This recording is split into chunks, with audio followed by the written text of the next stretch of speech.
On the balcony of the cabin, with the cold air of the Colorado mountains hitting my face and the smell of damp wood coming from the fence that surrounded the entire deck, I stood staring out over the fog-shrouded valley, not imagining that this morning would turn out to be the most dangerous of my life. I was already past 40. I had already experienced difficult things at work and in domestic life, but nothing prepared me to hear the phrase that my wife whispered behind me. When I felt her light footsteps approaching, I realized that there was something strange about the way she walked. It was as if he was trying to control his own breathing, like someone who rehearses a role and tries to look natural. She was 4 years younger than me, intelligent, skilled at manipulating social situations, and always very good at hiding ulterior motives. But that morning, even before she opened her mouth, something about her was already making me alert. When she got close enough that I felt the chill of her hand lightly touch my shoulder, I heard that venom-laden whisper, "If you slip, it's not my fault." The sentence came low, but firm, as if she had rehearsed each syllable to sound like a joke, but with the intention buried just below the surface. I stood still for a few seconds, not because I was scared by the threat, but because I already knew exactly why she was saying that. I'd seen it all. I had already read every message she believed she had deleted. I had already reviewed every file on her laptop while she slept soundly, thinking nothing would ever come to light. The truth is that, long before we stepped on that balcony, I'd already understood that she was trying to push me to a destination that was not an accident. It was not carelessness. It was not bad luck. It was flat. And not an improvised plan, but something thought out, discussed with someone else, probably someone she thought was smarter than she really was. A week earlier, I had returned home after a short work trip, still tired from the flight, when I saw her sleeping on the couch with her laptop open next to her. That was already rare. She never slept with open electronics. She was always careful, even paranoid, with passwords and privacy. But that night, for some reason that she might call carelessness, she left the screen on. And I, even exhausted, realized that there was something strange about the overly organized icons, the shortcuts that weren't there before, the folder filed with a name that seemed too innocent. As a software engineer for over 2 decades, tracking patterns came naturally to me. And when I started clicking, when I started looking at the files that she tried to hide, I realized that what I had been fearing for the past few months was not my paranoia. It was real. They were prints. They were conversations. They were audios. They were messages between her and someone who seemed to know exactly where the cottage was, where the porch was most slippery, where the wood could give way under the weight of someone distracted. She spoke as if I were a disposable piece in her life, as if everything were simple. And in the middle of the messages, a phrase marked me. "He trusts too much. It will look like an accident." It was there that I understood that she was not just dissatisfied in her marriage. She was planning something that had no return. She believed that this isolated place, high in the mountains, would be the perfect setting for the fall of a distracted man. But she never considered that I would see it all before. So when she approached me on that porch, smiling in a way that didn't match the cold of that morning, I didn't feel panic. I felt a strange calm. I realized that I didn't need to scream. I didn't need to accuse her there. I didn't need to prove anything at that moment. I was silent, but inside me something screamed. The phrase echoed in my head like a warning. She tried to guide me a few steps back, as if adjusting my position so that I was too close to the damp edge. I let him. Not because he trusted her, but because he had already decided that it would be there, at that very point, that her mask would begin to fall. I didn't want to fight. I didn't want physical confrontation. I didn't want to give her a chance to pretend innocence afterwards. I just waited. And when she repeated in an even lower, almost happy voice, "Accidents happen," I simply reached into my pocket and let my phone light up with the preview of a file I had renamed the night before. On the unlocked screen, large enough for her to read even from a distance, appeared the words that destroyed her confidence in her own cleverness. "Mensagens, Delas Plano Chalet, Dem P4. The impact was immediate. She froze. And that moment marked the beginning of her downfall, not mine. When she saw the name of the file lighting up my cell phone screen, her body froze as if it had been hit by a shock. The expression she had tried to maintain for the past few months, that mix of control, calculated charm, and false innocence, just came crashing down. For the first time since we started to drift apart, I saw real fear in her eyes. It wasn't guilt. It wasn't regret. It was the dread of someone who realized that the trap he set turned against him. She took a step back automatically, as if trying to arrange thoughts that were already falling apart. I continued to stand still, staring at the horizon, without moving towards her, without changing the tone of my breathing. I wanted her to feel the weight of silence, because I knew that, in that instant, nothing I said would have more impact than what she imagined I could know. The cold wind beat between us and she pulled up her coat as if trying to protect herself from something much bigger than the weather. I kept the cell phone steady in my hand, without lifting, without pointing, without accusing. I just let her see it. They spoke as if I were invisible, I thought. She and the accomplice who appeared in the messages never imagined that I would be able to recover archived conversations, screenshots that she believed she had deleted, files hidden in folders with generic names. They completely underestimated the fact that I had been working for years in the digital security field, that tracking metadata was part of my daily job, that I had already seen much more elaborate frauds than hers. When she finally managed to breathe again, she tried to force a nervous smile. You're getting it wrong," she said, her voice trembling. It was strange to hear that, because until the night before she had always been firm, always assertive, always confident that I would never be able to confront her.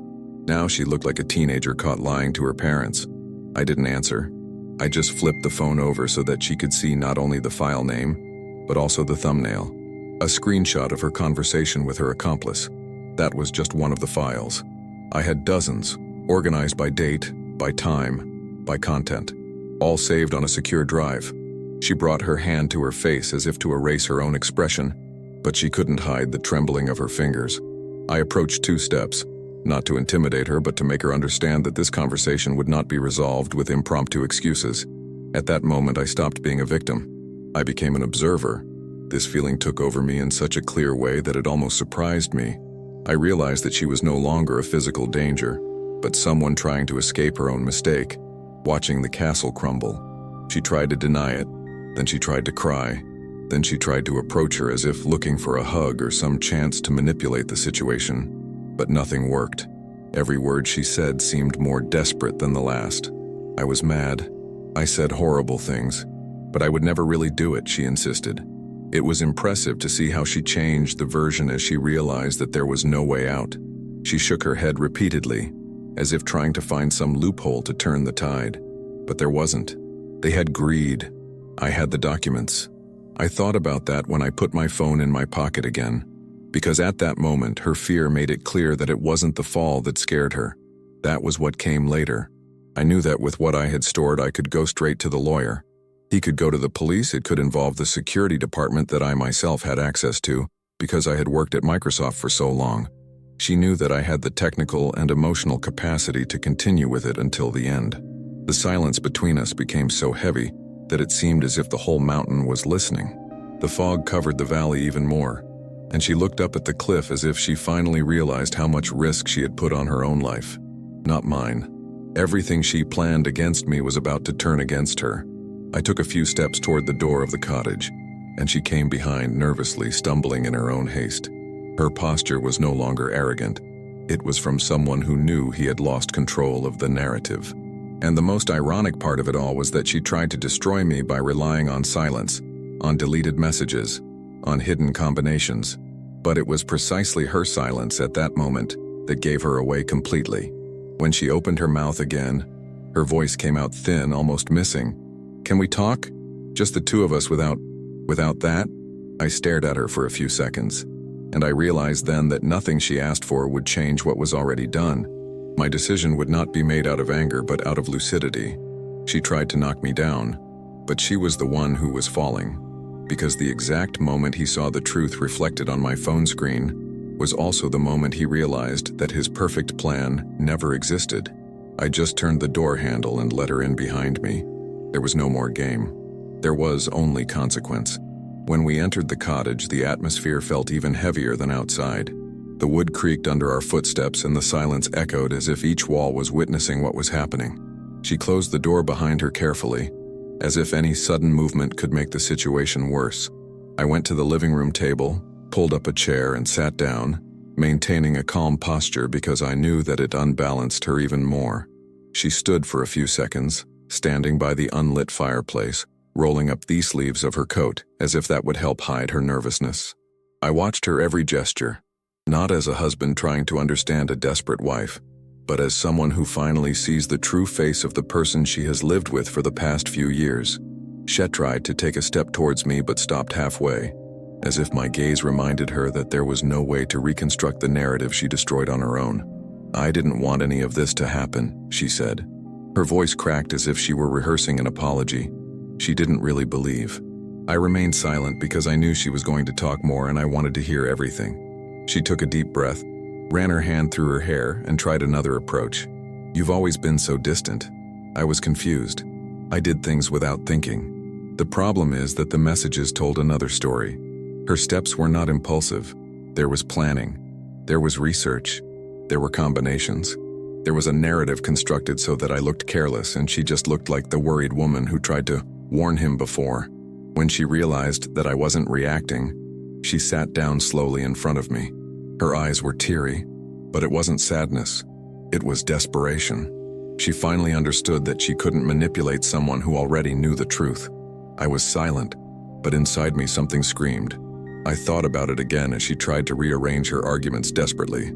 She put her hands to her face, took a deep breath, and said, "I was scared, afraid of you leaving me, fear of losing everything." It was curious to hear her talk about fear now, and in the messages she spoke of me as if I was an obstacle that needed to be removed. Fear does not suit someone who plans dates, times, pretexts, and justifications. Fear does not suit someone who makes an appointment with someone else to adjust details. Fear doesn't suit someone who writes, "After that, I'm free." She rubbed her eyes and dried her tears quickly, as if she wanted to regain her old posture of control. But it was too late. And with each second I felt more clearly that her fall had begun. Her face hardened again, and she decided to change the narrative. "You searched my computer," she said, in an almost accusatory tone. "This is wrong.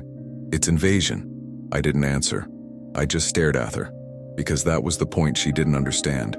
No matter what she tried to turn against me, nothing justified what she planned. Anyone who tries to ruin someone else's life has no moral authority to point the finger. You should have talked to him before," she insisted. "We could solve it." I took a deep breath. I realized that I didn't need to raise my voice. I didn't need to explain anything. The truth was already exposed. The truth made more noise than any discussion.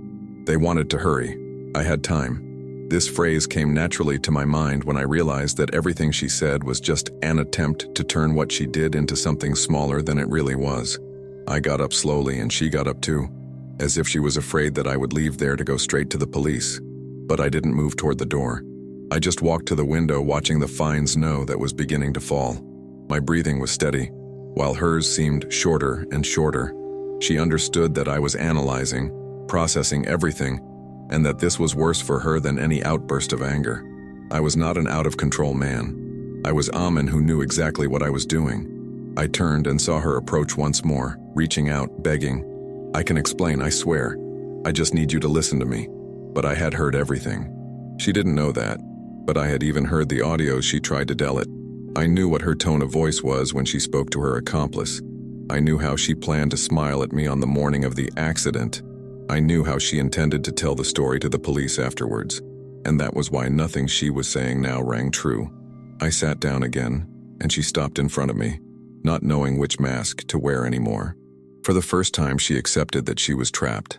And there, in that secluded cottage, it became clear that what was falling apart was no to a relationship.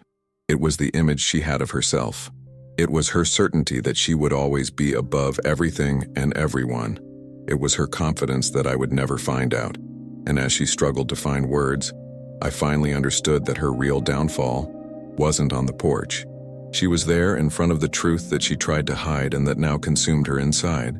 When she realized that I wasn't going to respond right away, that I wasn't going to raise my voice or get into the emotional game she always used to turn situations in her favor, something inside her changed. Her posture became more unstable, as if she was looking for a way out that no longer existed.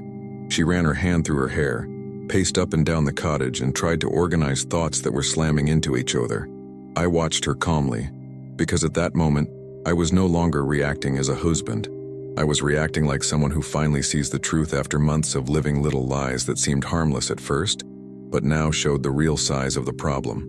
She stopped near the table, rested her hands on the top as if she were struggling to keep her balance, and then said something that seemed too rehearsed to be sincere.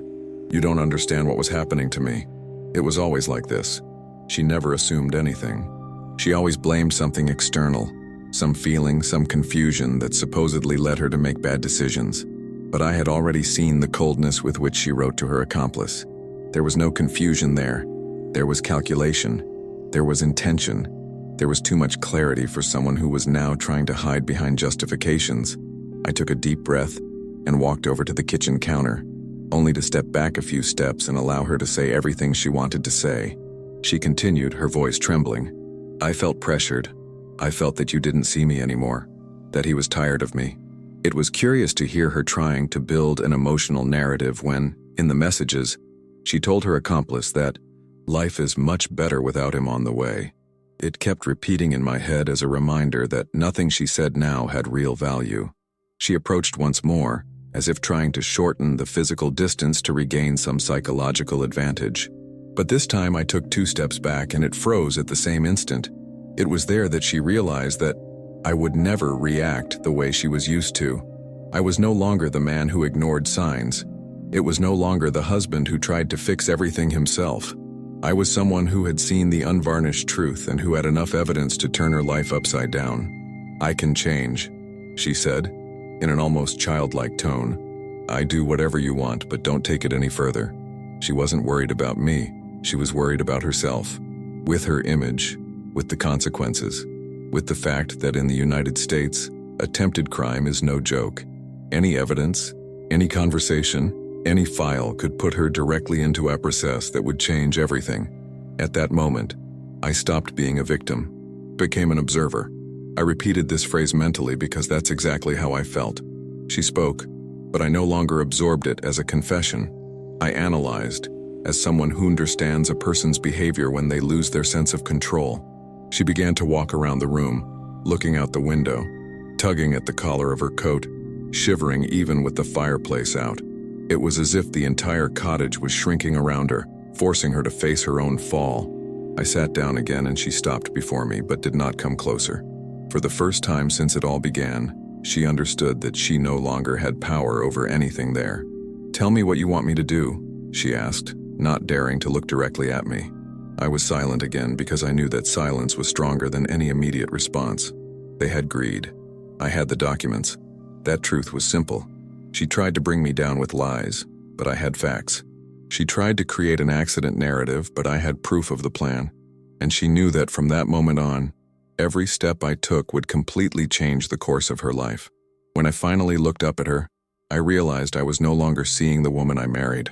I was seeing someone who, faced with the real possibility of facing the law, finally understood the size of his own mistake. She didn't fall off the porch that morning. Buddha fell there in front of me, when he realized that there was no longer any way to escape the truth. She stood in front of me like someone who no longer knows which version of herself she should use to try to escape. That heavy silence filled the entire cottage, and for a few seconds I only heard the distant sound of the wind hitting the wood of the porch. She seemed about to collapse, but she still tried to maintain some dignity, even if it was just a thin shell that wouldn't withstand another breath of truth. I watched her calmly, because at that moment I had already understood that no word said there would change the fact that she had crossed a line that has no return. She realized that I wasn't angry, and that made her even more desperate. The lack of reaction dismantled all the strategies she had learned to use over the years. Manipulating someone who is emotionally down is easy. Manipulating someone calm and conscious is impossible. She took a deep breath, trying to steady herself, but her voice came out cracking. "You're going to end my life." The phrase did not come as a confession. It came as an accusation, as if I was responsible for the choices she made. I rested my hands on the arms of the chair and said calmly, "I don't need to end anything. You did it yourself." I saw the impact of my response on her face. It was almost as if she had been hit. She pulled back a little, tripping slightly over her own legs, as if she had forgotten how to balance. The truth has this effect on those who spend their entire lives trying to escape it. She opened her mouth to say something but closed it again. completely lost. He walked to the window, looked at the snow that was beginning to accumulate, and finally let out a long, defeated sigh. "I didn't want it to go that far," she muttered, "but I knew he wanted to. He wanted to because he believed that nothing would ever be discovered. He wanted to because I thought I was smarter than I really was. She wanted to because she believed that, in the end, her version would always prevail." I was silent, but inside him something screamed. That phrase came back with force when I realized that what she wanted at that moment was not forgiveness. It was protection. She didn't want to build anything with me. She just wanted to save herself. I stood up slowly, and the sound of my boots on the wooden floor made her turn quickly, as if waiting for some announcement. She was on the defensive, as if she were facing the final verdict. I stopped a few steps away from her and said, still without raising my voice, "You know what you did, and you know what that means." She bit her lip, trying to hold back her tears. I continued, "I'm not going to touch you. I'm not going to raise my voice, but I'm not going to protect you from the consequences either." She trembled, not because of the cold, for fear of what would come. I walked to the table, took out my cell phone, and made it clear that everything was saved, protected, copied in more than one place. She realized that there was no point in trying to erase it. There was no point in trying to convince. There was no point in trying to invent a new version. I was completely out of reach of her manipulations. Are you going to report me?" she asked, in an almost childlike voice. I didn't respond right away. I just stared at her, and that silence said it all. They wanted to hurry. I had time. I repeated it mentally because it was exactly what I would do. No rush, no scandal, no impulses. The weight of truth would be placed in the right place, at the right time, in the right way. She started crying, but it wasn't the kind of cry of someone who recognizes her mistake. It was the cry of someone who realized that he had lost control of his own destiny. I walked to the door of the cottage, opened it slowly, and let the cold air invade the room. "I'll think about the next steps," I said, "but you already know what you did. And he knows that this will not disappear." She took a step towards me as if she wanted to grab some last chance, but I raised my hand, asking for distance. She understood. For the first time, she really understood. The plan she came up with to take me down fell apart before it even began. And in that moment, it was clear to both of us. Whoever almost pushed me off the balcony that morning had no idea that I had been plummeting for a long time. The difference is that now she finally felt the fall.